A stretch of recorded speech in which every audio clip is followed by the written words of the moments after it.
All right, welcome to House Education on Friday, March 13th in the afternoon. The committee is back discussing Act 73, following our sort of let's put everything on the table. Folks have ideas, let's talk about them. We've got some language that Representative Taylor has prepared for us to look at and consider. And I think with that, I'll turn it over to you to introduce, and then we'll have Ledge Council walk through. And then it's basically a Q&A. Thank you. I'm going to kind of level set here. This is, well, first of all, anybody that's expecting a map today, I'm going to disappoint you because there is no map involved with this discussion tonight.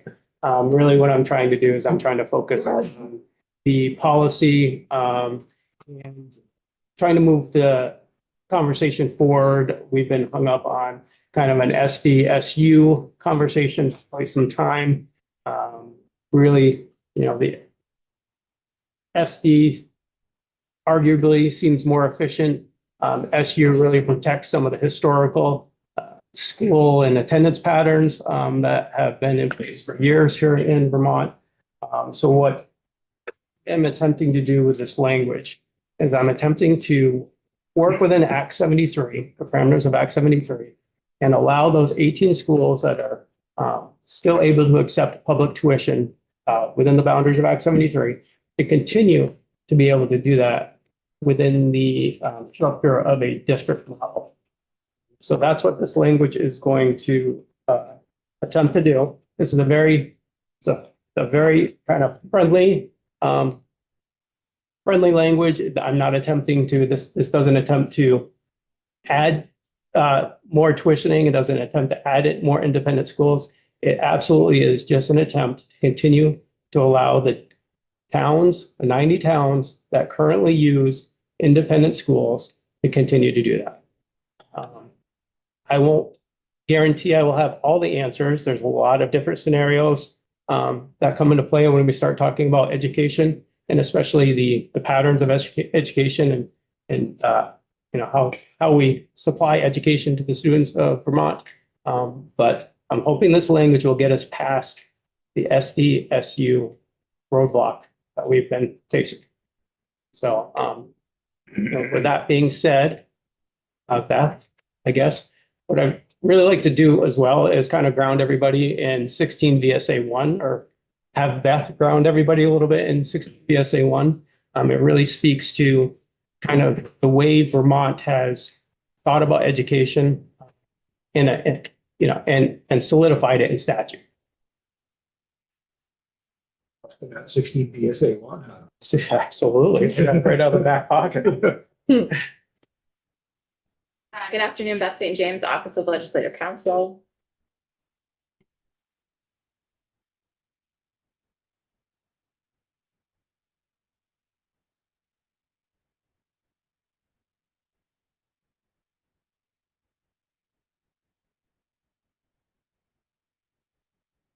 We don't talk about this provision very much, but it is the first statute in Title 16. And before we read it, I'll just note when it was added. This means something to you all? Yes. It seems like language that probably was developed during Act 46. Oh, This was prior to that. This is Brigham. Oh, Yeah, bring it, right, yes. right on there. Act 60. This language was added in Act 60 and it has not been amended since. Sorry, is my giant head in the way? Actually, I have a very small head, so you don't really have space. Okay, so let's just read it. The right to public education is integral to Vermont's constitutional form of government and its guarantees of political and civil rights. Further, the right to education is fundamental for the success of Vermont's children in a rapidly changing society and global marketplace, as well as for the state's own economic and social prosperity. To keep Vermont's democracy competitive and thriving, Vermont students must be afforded substantially equal access to a quality basic education. However, one of the strengths of Vermont's education system lies in its rich diversity and the ability for each local school district to adapt its educational programs to local needs and desires. Therefore, it is the policy of the state that all Vermont children will be afforded educational opportunities that are substantially equal, although educational programs may vary from district to district. I will just note that this was a part of Act 60. It flowed from Brigham, which is what Act 60 flowed from. You have had case law since then interpreting Brigham. That is not reflected here. Whether it needs to be reflected or not is a policy choice for you all to make. I'm just pointing out that this has not been updated since 1997.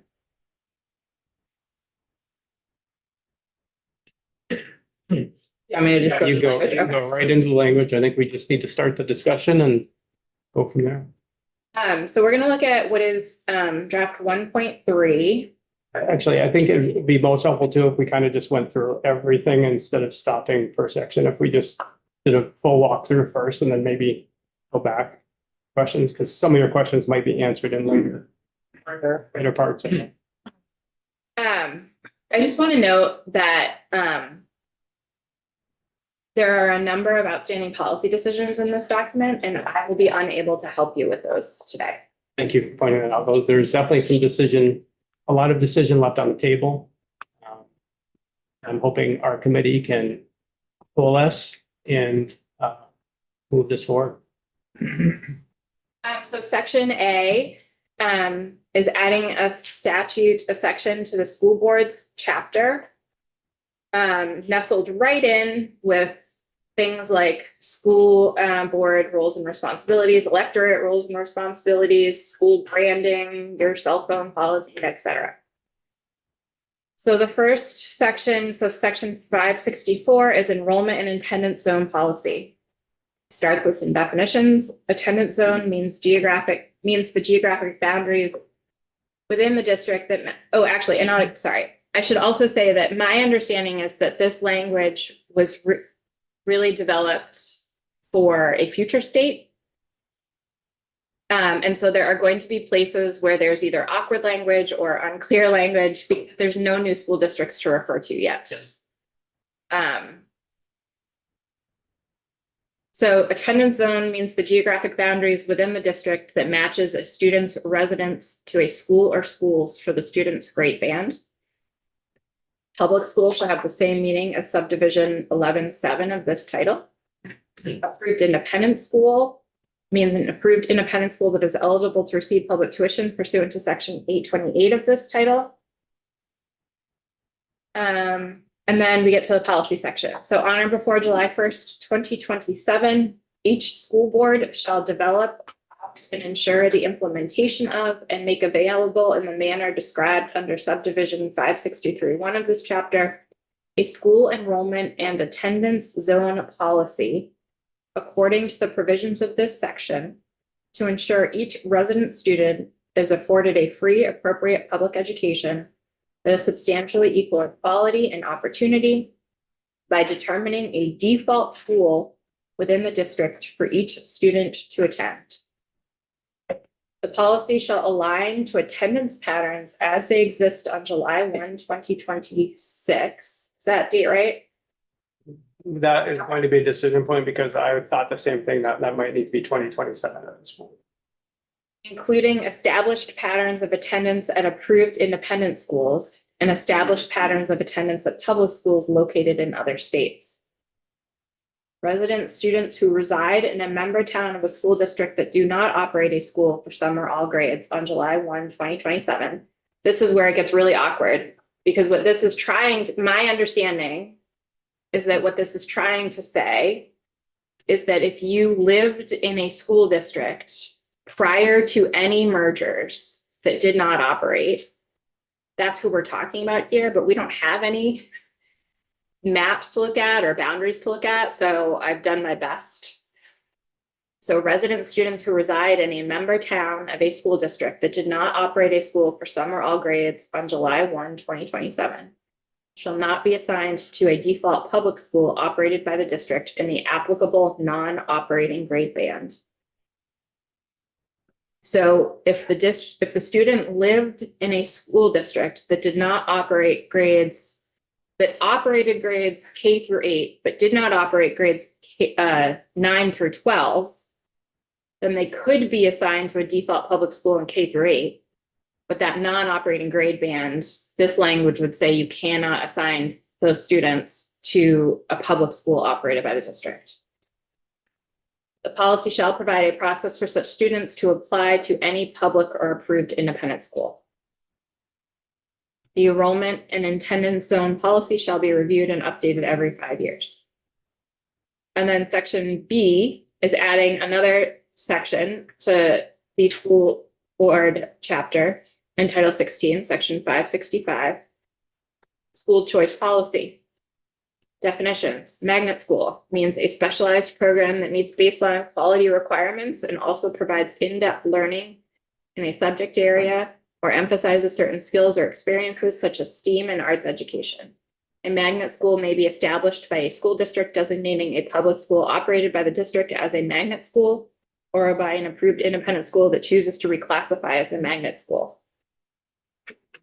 Hardship means a set of extenuating circumstances as defined by the Agency of Education, evidenced by a request made by a parent guardian to accommodate a student's need to attend a school outside the student's assigned attendance zone under the policy developed pursuant to section 564 of this chapter. Intra-district choice means policies that permit a family or student to choose to enroll in a public school operated by the school district when a school district operates more than one school per grade band. Public high school choice means the statutory program created pursuant to section 822A of this title that allows students attending grades 9 through 12 in a public high school to apply for enrollment in a public high school located outside the student's district of residence. Just a quick question, clarifying only. That's basically referring to the current public high school choice. It is referring to current high school choice, yes. Policy: each school board shall develop, adopt, and ensure the implementation of a school choice policy to manage student interest in exercising each type of school choice, including attendance at magnet schools, intra-district choice, public high school choice, and choice needed due to hardship. The policy shall address the need for a lottery or admissions criteria depending on the different choice option exercised. Policy shall be reviewed and updated as applicable every 5 years. Kind of going back to, there's a lot of decision points in here. I actually think there needs to be some sections added to this. Just the timing hasn't worked out to talk a little bit more about school closures and actually about grade band closures as well. Some guardrails in there to help give guidelines on how that process could work and possibly even help protect some schools.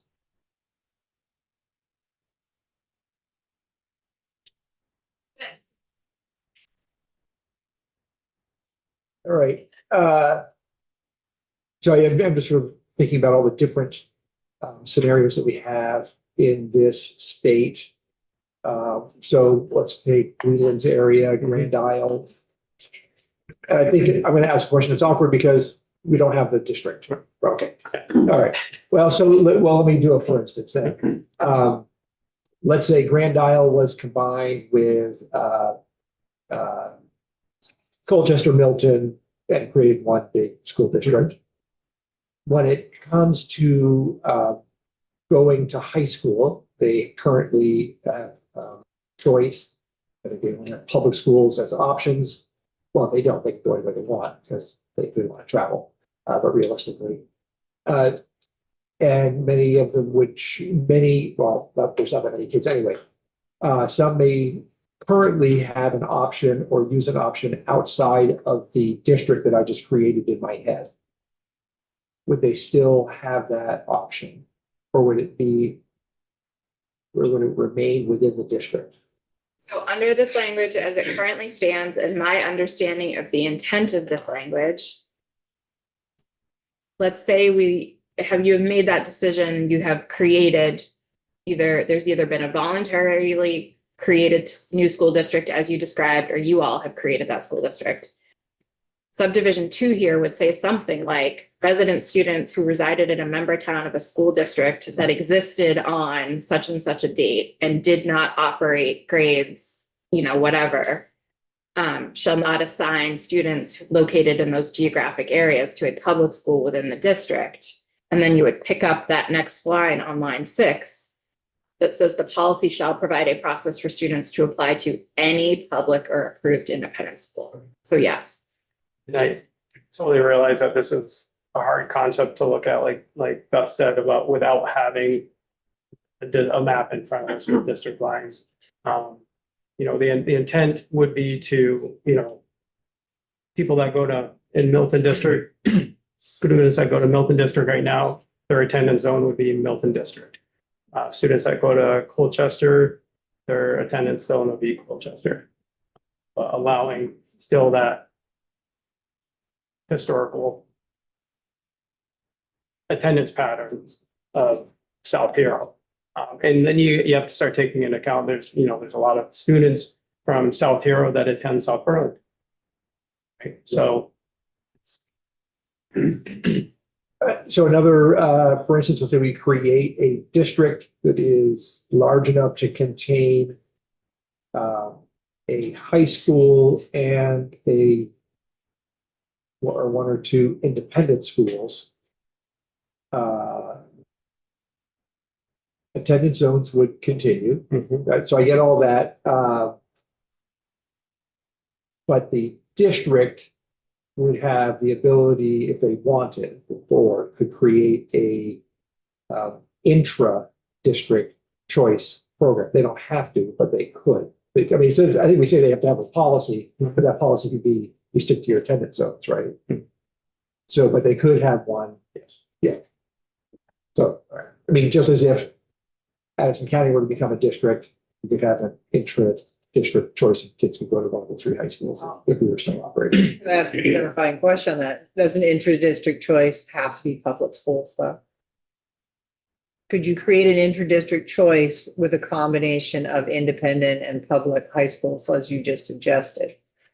Because the independent high schools aren't actually part of your school district. Well, that's a good question for. So because currently intra-district choice is public to public. Well, So that could be a little hitch in that. I guess that Yeah. becomes Something to consider. This language on page 3, when it talks about inter-district choice, policies that permit a family or student to choose to enroll in a public school operated by the school district when a school district operates more than one school per grade band. Well, yeah, a school district doesn't operate an independent school. Right. That's a policy choice. Yeah, it's policy choice. So you could have it be well, right in this language that's right in front of us. In fact, if you have an independent school within your district, it would not allow that independent school to be part of the inter-district choice because this says a public school. Correct. Correct. That's what I was thinking. So. But the attendance zone policy does allow for certain students who have historically lived in certain geographic areas to have access to any public or approved independent school. So it depends on who the student is. Chelsea, which is part of First Branch, they have K through 8. So they have choice for their high school. If they were in the same SU, which now let's say it turned into an SD, they have high schools in there, but they could still send to any high school in the state because that's what they have. It's to preserve what they currently have for options for choice. I don't know that I feel comfortable saying that the intent is to preserve anything. The way I read this language is that if you, as of a certain date, are a member, your domicile was in a geographic area that as of a certain date was a school district that didn't operate certain grades and provided for the education of those students through our town tuition program. The school district the new school district could not assign you to a default public high school. They have to provide a process to apply to any public or approved independent school. I don't know what that process is. Right. And the way this is written is that there is no standard process. It would be up to each school district to make their own process. So I don't know. I mean, depends on what your intent is. If you choose to take up this language, you're gonna have to play out all of these scenarios to make sure you get the language right so that you are not, you don't have unintended consequences in either side. Maybe you want unintended consequences, and that is a policy choice you can make, and I can help you. Yeah, go ahead, Jana. So I think this language we're looking at says that the policy shall be reviewed and updated every 5 years. Is there anything that would prevent it from being updated more regularly, or would that be within the purview of the school board? If you don't change any of your school board laws, right? My understanding is this draft contemplates a new governance system in the state. So I don't know what policy choices you're gonna make over roles and responsibilities of school boards, but under the current law, no. It would be within their purview to update it whenever they wanted. This would change it to like at a minimum. Mhm.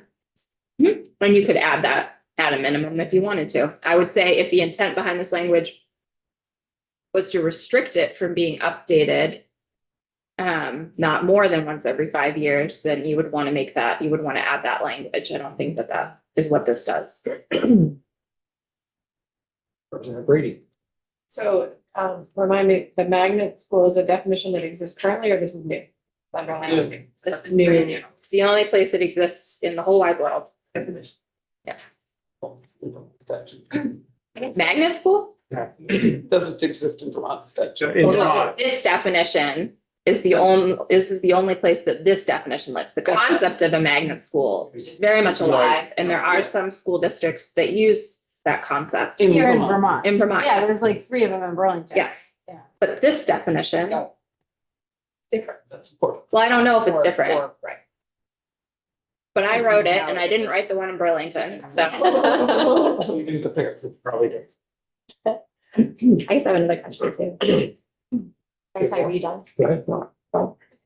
So I guess following up on that question, if we're looking at the concept of hardship, is that also something, does anything like that exist currently? Under our current town tuition program, not the concept of hardship, but there is a provision in both the elementary statute and the high school statute that allows for a school board to pay tuition even when they operate, when it's in the best interest of the child.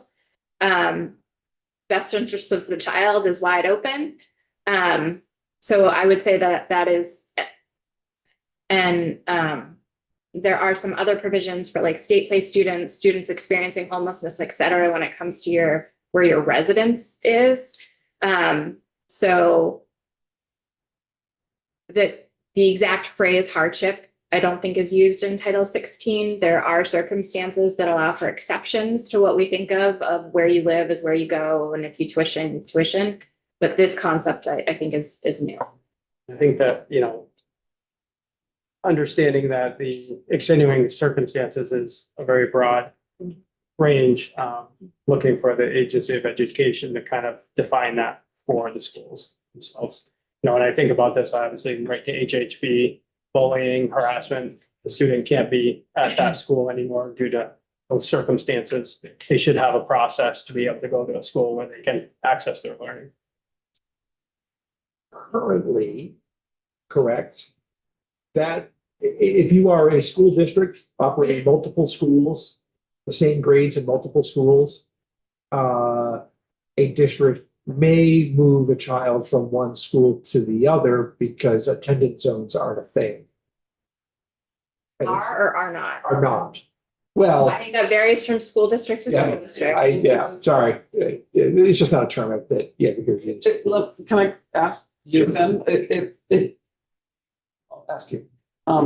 It is a school board or a school district's board decision right today. Is that correct? Yes, and it's not spelled out that way. There's nothing in Title 16 that says school boards may create attendance zones. No, that would, I guess what I'm saying is if it is up to a school board in a school district, if they choose to send their child to another for extenuating, we have We just defined it. I would say it is up to the school board if they want to, if they would allow a student to attend a school that is different from whatever their policies say. But then you also have the parent choice of pulling your kid out and sending them wherever you want on your own, on personal. Right. Of course, but I was gonna, like, you answered my question by restating it. Yeah. That's what I was. So I think, the thing is, it's almost like I look at it, I go, why do we even need this since current policies around the state seem to, it varies from like the school board deciding to just the superintendent deciding. I think it happened in our school district without the school board ever even knowing. And I was curious about that, and I think I asked about it maybe last week, because the school district where I taught had intra-district choice. You're not required to have intra-district choice, so there isn't consistency across the state. School districts may have intra-district choice, but they're not required to, Correct. right? Is that right? There's two different things. I was talking about intra-district choice. You're talking out of district. I was the talking child about has if you can do it even if the child needs to be tuitioned. Out of your district. And is that for everybody or just high school though? I thought, I didn't think that was. If you remember, an intra-district choice policy could be that there's no choice. Correct. There's not consistency currently from school That- district to school district regarding intra-district choice. What language? But I think the intent language here is that there would be, There would be. right? Because policy that permits a family. I think this language does not require a school district to have intra-district choice. Right, I agree. So if that was your intent, we would need to change the language. Rob, you were- I had a question. So, I'm sure you do. I don't know. So you're creating all SDs, Mhm. but as I'm reading this, the policy that each board comes up with shall align to attendance patterns that exist this year. So it's almost like a hybrid kind of model that you've come up with, an SD that still allows the places in this state. That's the attempt, right? That's the attempt here, is to still allow the student current attendance, I think attendance is the word I was trying to look for, attendance patterns to continue to operate as they are and not disrupt those 4,000 to 5,000 students that are utilizing that right now. So then conceivably, this has I guess I'll view this, the intent of this is to operate from new district boundaries. Yes. But the district boundaries could essentially remain the same. I mean, I think your intention, I'm just saying. No, I mean, if you want You to could create attendance within the zones. framework of Act 73, no, I mean, we're looking at, for efficiency, Yeah, I'm Act just. 73 is trying to accomplish.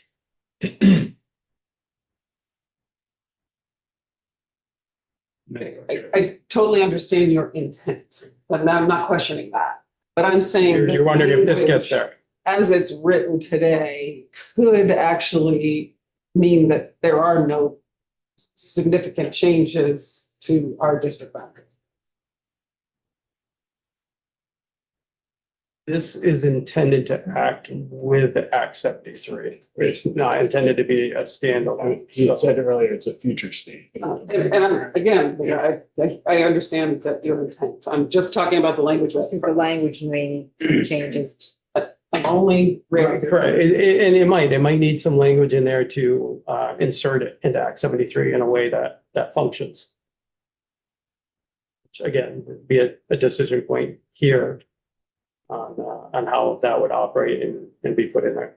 But the intent is definitely to operate this within Act 73 and larger districts.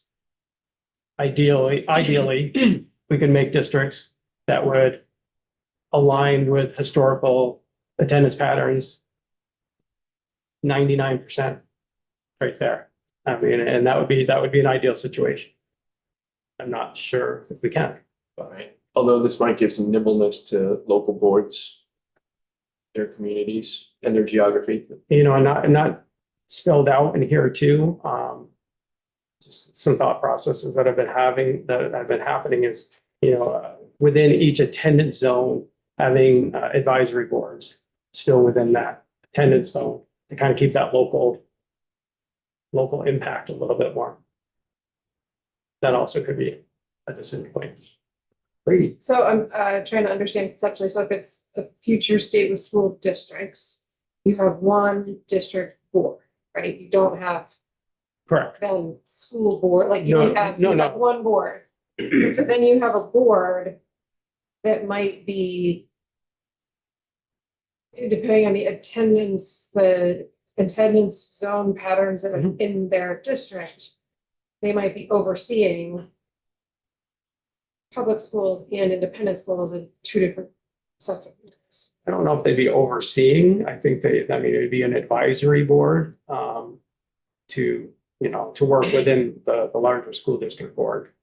It's a similar, and this, again, it's not laid out in here, but in my thinking about it, it is very similar to the original 454, I can't even remember at this point, where there was advisory boards within that framework. But the district board, the governing board, and the one that people vote for, right? You don't vote for an advisory board, that's likely in Justin's. Correct. So that district board now has a whole lot of legal responsibilities over only the public schools in their district, but they don't have any authority over the independent schools.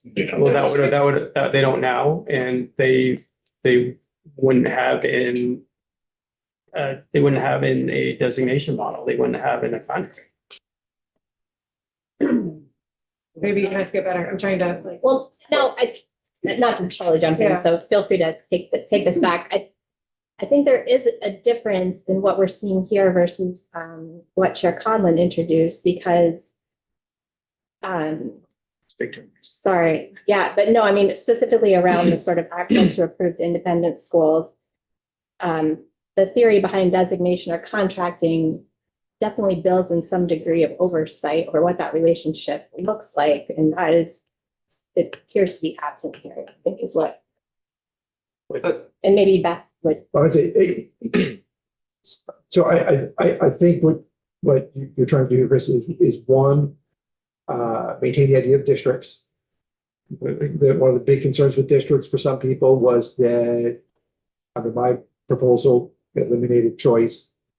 But this would maintain choice. And, you know, I think I continue to be, where, you know, you always hear me ask, well, how can two different ways of delivering education exist within the same district? I'm guessing that that is one of the reasons we looked at 60 BSA 1. Did I say that right? Yes, just to sort of reaffirm that we do things in a different way here in Vermont, and that just because two may exist in the same place doesn't make it a legal problem. It's, I mean, that not concern me. I was just gonna say, you know, to Brett Brady's point that at least down in Taconic Green, which is a big school system, right? They pretty much work hand in glove with the independent school there. It doesn't, But can I ask a clarifying question? I mean, we can say work hand in glove, but like the school board is responsible ultimately for the dollars, huge amounts of dollars. But they don't actually like see the accounting, have the books, know Right. about like expenditures in the independent schools like they do in public school. Like I'm thinking if I was a school, I've been on a school board, I'll probably be in one again, but for punishment. I'm like, how as a school board member in this future state of districts, do I, and again, we're not voting on budgets locally then, but I'm gonna guess people will still care about money and property taxes in the future state. how do I explain the budget and the state of affairs in a place where I say, well, I know the minutia over here, and we actually made changes and moved things. And over here, all I know is a top line number.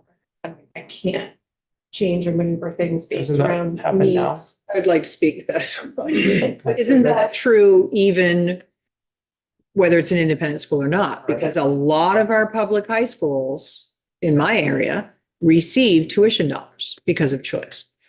Kids in Concord, where I'm from, no longer have a high school. Some of those kids go to Danville. The school board in Concord has no control over what's happening in Danville any more than they do at St. J Academy. So But they there's do- all one board. They pay the They do tuition. have a different It's a different set of rules. school. They have a different set of rules, but as far as that school board having oversight, they don't have oversight of where they tuition their kids to, I think if I might whether they're public or independent. summarize this a little bit, if you look at what I proposed, the only change from today in terms of oversight is just that you have a contractual relationship. It doesn't open up books unless that's part of the contract. Or independent school. So the difference between that and what exists today is just the existence of a contract. And I think that this is just sort of continuing what we have today. Good job. To go back to Ray's point, like it's a little frustrating, right? Because it's making it sound like districts have oversight when they're tuitioning currently to these same schools, and they don't, and they haven't for 200 plus years, and it's been operating perfectly and flawlessly. And these places have been creating quality outcomes, but we keep you're kind of saying that you want the control of that, but you're making it sound like we currently have the control of them, which we don't. And I want to just make it clear that you're making an assumption like it's already existing. It's not. And they don't- Obviously, that I find that to be one of the problems in our current system. Well, you know, Plus, we don't have same dollars, same rules. At a public. And there may be some, let's not have a I don't know discussion about the statement of flawlessly and perfectly. Yeah. Yeah. Just to kind of answer the discussion, and Beth's comment, I mean, I think what everyone's saying is true, but the difference is, a public system tuitioning to another public system, like all of those books are transparent. So there's a public transparency that exists across public Which is systems. a little separate than the school board having any oversight. And Right, again, it's we're different, but there's still, tuition to public schools out of state. right. In another state, and you certainly don't have any oversight or control over And then- that either. And this It's not- this language, the intent is to move the conversation away from the 4,000 students Mhm. focus to the 84,000 students in the state of Vermont. And when we start talking about the level that we're just talking about, we're not focused on the bigger picture here. And the bigger Right. picture is Act 73 and student outcome for 84,000 students in Vermont. I just want to appreciate, whether I disagree or agree with any of this, the fact that we're trying to find a path for this committee to discuss moving away from SUs and maintaining choice in some sort of way, but with some guardrails. But that's kind of the goal here. Completely the goal with the understanding that there's a lot of decisions to make, right? Representative Long. So now I'm gonna go to your goal, which was, creating new district boundaries. I'm gonna sort of throw a scenario out. Chair Conlon, you're the one who made me think about this and some comment you made, but, a new district boundary, a 10%. Is that what we're calling the district boundaries or the 10? Okay, so No. the new district boundary could conceivably have students with different, having access to different operating structures within that boundary. Some students may be part of a community that has 9-12 choice, and some students may be part of a community that has no choice whatsoever. Is that an accurate statement? And I will just say, and if that is not your goal, does it mean then that the district boundaries would have to be drawn around those with the same choice opportunities? No, I don't think that they would have to be drawn on the choice of the opportunities. So then my first scenario is correct. A district boundary could have some students having access to choice and other students not having access to choice. Not necessarily. There could still be intra-district choice students within schools. I'm actually talking about the There could be choice that's still you're magnets. trying to preserve, right? I'm only referring to the choice that you said you're trying to preserve for that's in place today. I think the answer to that is theoretically, yes.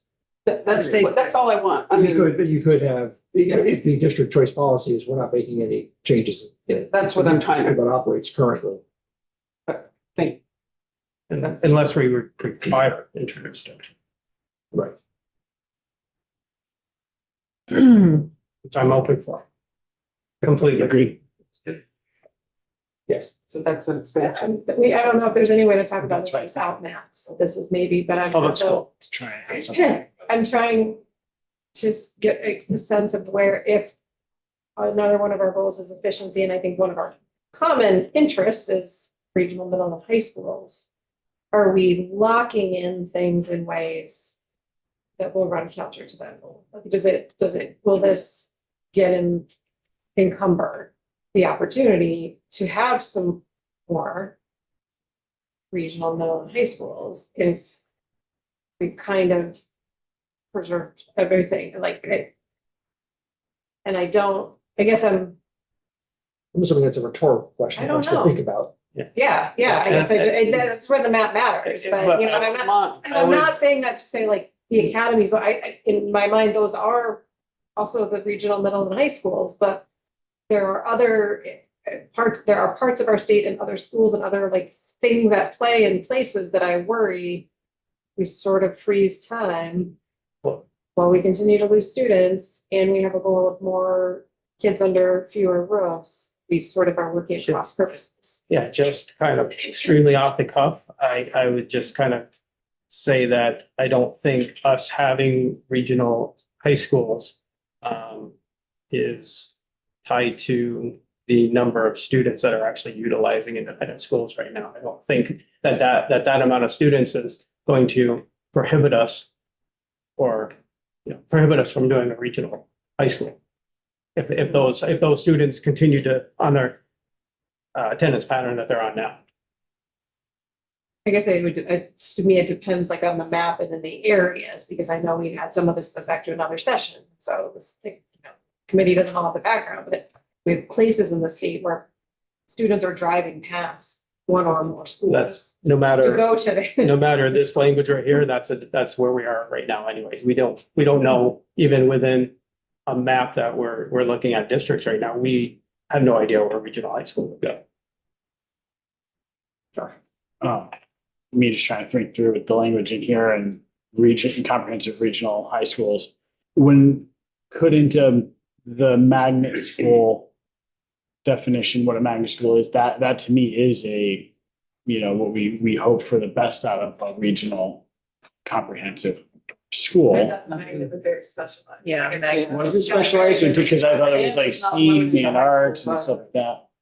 Not, But I think like as a policy decision, we might be able to use some of that to kind of have the what we're shooting for these comprehensive regional public. no one has said comprehensive regional high schools that I've heard. I think I had decided a long time ago not to use that term because it's very specific.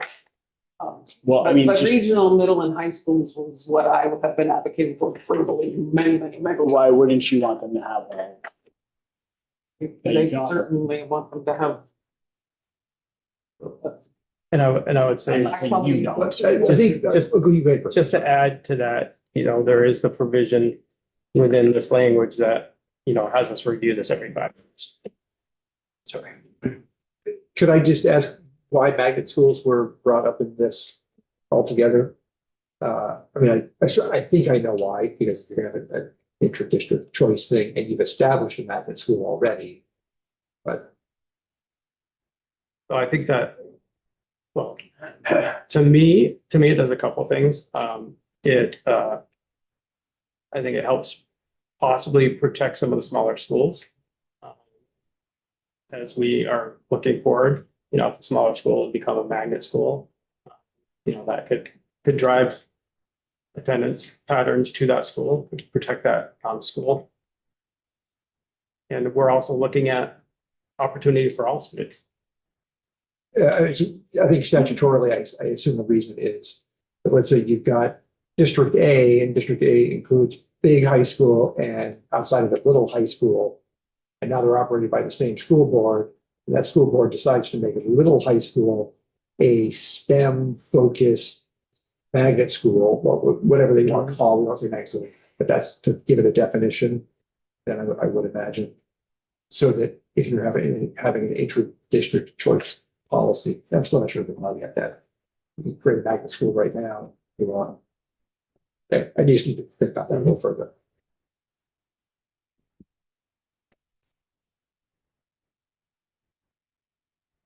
We appreciate it. It really is, this is really a good faith effort to move this conversation forward away from the roadblock that we've been facing. Like I said, I've said it in committee a few times, we know the elephant in the room on some of these discussions we've been having, and I also, again, I'll go back to that. I think that working within the framework of Act 73 and moving to an all district model for efficiency purposes is a great path. But I also want to make sure that we are keeping the historical education patterns in Vermont alive. Not all students learn in the same environments the way that they should learn. So they need opportunity to be able to have the environments that they need. And if I could just, I mean, I've meant that, but appreciating your efforts in putting this on the table. And I, as you're still, because I know you yourself, you haven't even had time to think about the details. So I would ask for you and others to think about the main concern that I have so far, and I'm gonna go in and look at this more clearly. I just need to have time to sit with it for a second and read some of our statutes that are current. But your intent has been very clear that you want to redraw district lines, and that I appreciate. So I'm going to do it from that perspective. And I'll just say that I am not comfortable with having district lines drawn around just communities, schools. It is really towns now, the school districts, current school districts, that have different operating choices. So certain kids would have some opportunity and other kids wouldn't have the same opportunity all within the same district. So you clarified what you said, that you support inter-district choice, but what that means, because you're not going to it's unlikely that your intent is to allow it to stay, choice to stay where it currently resides. The only way to create inter-district choice that everybody gets the same is to expand choice in that district. And I'm just saying that's how I'm seeing this. And I'll just go back and say the last thing I always say. I said it for years and I'll continue to say it over and over again, especially in a larger district. Like I think the goal is for many, many people in the state. I'm not going to talk about your goal, but do not all have the same access to choice. And even when they're given the opportunity for choice, they won't all have the same access. And so I'm absolutely hearing your goals, and I'm trying to fit them into this. That's all. Any questions for legislative council? What we have? Yeah. Go ahead, Representative Brown. Just one more small question. When we talked about putting a date, the attendance zones sort of pattern that was referenced in here, I think has a date of July 2026. Like, is there, and maybe this just isn't a thought that has been fleshed out yet, but does that, I'm not sure how to ask this, but so sort of precisely the attendance zones that exist on that date, or does it have to be, like when we saw those maps of where kids are currently attending schools, like obviously some of those lines are a lot sort of like thicker or more solid than others. Like if you have one, like say you have 3 kids that are going to a school in kind of an unusual attendance zone pattern, like does that get frozen in as well? Or is it just like, is there some kind of threshold for like what constitutes a pattern? You know what I mean? Yeah, with the attendance zones, those are, no, I don't think that there's nothing that's frozen. Okay. Because the intent is for like Milton, Milton might have the one-offs that go to different places. But the Milton students would continue to go to Milton. You might still have those one-offs actually. Yeah, I guess that's what I was getting at, Yeah. like the kind of strange, like. And some of those are due to hardship. Yeah. Right? But I- So, I might point out that ultimately, though, it'd be up to the school board to decide where students attend. So a school board could see those one-offs where like, just like Berlin, over here by the train station, it's closer to Montpelier High School than it is to U-32. They can make that decision and say, well, those kids are geographically closer. It doesn't, so the question is, does this bill freeze attendance zones? Right, in that's what I was time? trying to say. That's a question Yes. for legislative council. Or is there like a threshold which that might makes actually be it? a question back at us, which would be a policy, Right. policy Right. decision. I'm just wondering, with the way the language is written Right. now and the existing powers of school boards in a newer, larger district, does the language here freeze in time for attendance zones? It requires the policy to align attendance patterns as they exist on July 1, 2026, but then it asks for it to be updated every 5 years. So I don't think this language is clear. I think it's ambiguous. And so you would need to make a choice. We would work on the language to make it clear. That's not a huge question at the moment, it's just a point of curiosity. Yeah, so, Josh. She's trying to continue on with your thought, trying to clarify mine. So, we're not locking the attendance patterns and like 3 kids go to Williamstown, right? But what we are trying to say is that if Chelsea, Tunbridge have choice, and they get put in a bigger district that has high school in it, that opportunity for them to choose the high school they want to go to, public or otherwise, they retain that in perpetuity. Well, I believe everything would be on the 5-year. In 5 years. 5-year review. I think it'd be the same with the attendance zones. Always that opportunity to possibly adjust depending on patterns and needs. Or the creation of a spectacular, brand new comprehensive high school. Regional high school. I just, I'm hoping, this is a framework, right? There was no, this wasn't coming to the table ready for a signature or rubber stamp. This was coming to the table for this conversation to happen. No, just like me, when I put my. And I'm hoping we really do some thinking about it and look at this in a way, not that, how can we not make this happen, but how might we be able to work within this framework to do some tweaking here and there that would make people feel comfortable in this room to continue to move forward. Appreciate that. Representative Brady? I'll go back to my favorite. So I'm trying to think about how this works with the foundation formula, because this is all within the construct of Act 73, right? So which is that we are on a pretty fast bullet train here to a foundation formula. The foundation formula is distributed at the district level. I guess I'm looking at the Letch Council, right? So this board now has this money that's quite locked in. Not, actually, we need more this year. And they have to manage that money to all of the students in the district and a range of portfolios of schools. They might, I know it's not popular, but I think part of honestly what we're talking about is they're probably going to have to close some schools. Because I'll go back to Patrick Green's testimony in January, Vermont cannot afford to operate the number of schools we have for the number of students we serve. There are efficiencies we can get from district consolidation, but they pale in comparison to the efficiencies realized at the school level.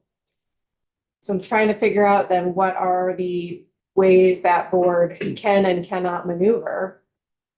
And what are the implications then for the different schools and the different operating or delivery systems within that?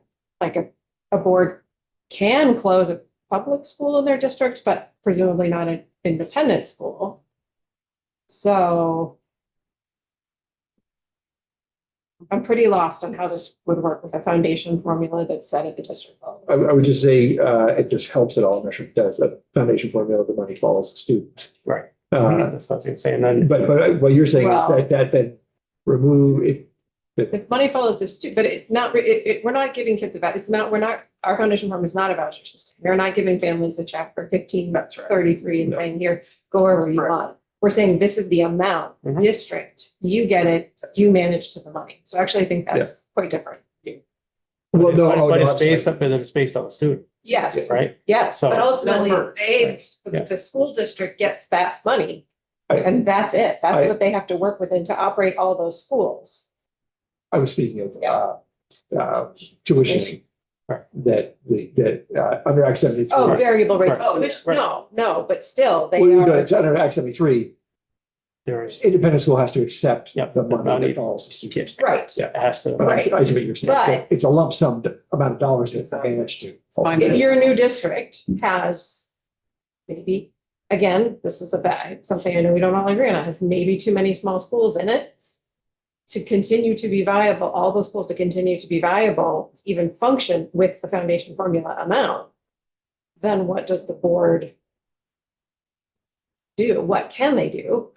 And what might they do? I think I'm they're trying to play gonna, that I scenario think that's, forward. I think that's gonna happen no matter what with the foundation formula. Schools are gonna have to make, or districts are gonna have to make the adjustments to work within the allotted money. And it's gonna organically have to work itself That's out. not the way this. But they the can- Act 73 set it up, right? The districts come first. The money's not going to the school, it's going to the district. Right. For the number of students in the whole That's district. correct. And So so, the yes. district will have How to to. figure it I, out. Figure it out. I think, but there's a, Yeah. so, we had the testimony from the, Burlington business manager about how they sort of operate on a foundation formula method and allocate the dollars.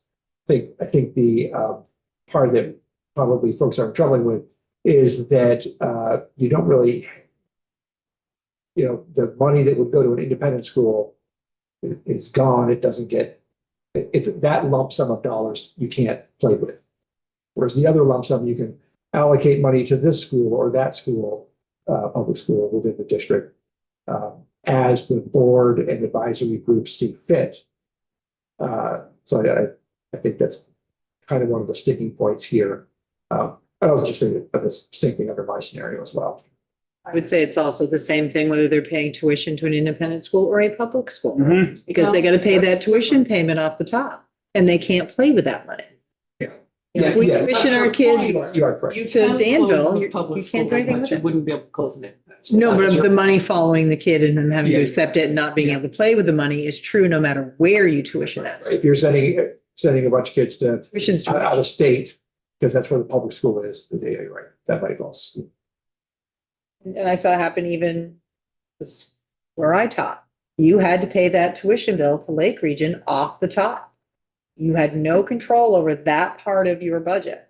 And then all you had left to play with was done after your tuition payments. but that's all in one But you can district. raise We were not in the more same. money. if you No, In need the it. future state, Right. you should be in the same Yeah, district. So that, Right. But if you're still tuitioning in some way, the type of school you're tuitioning to doesn't impact you not being able to have any control of that money. But we're talking about two completely different systems of We funding. are. And you Yeah. cannot look at it from that perspective. That's all I'm saying.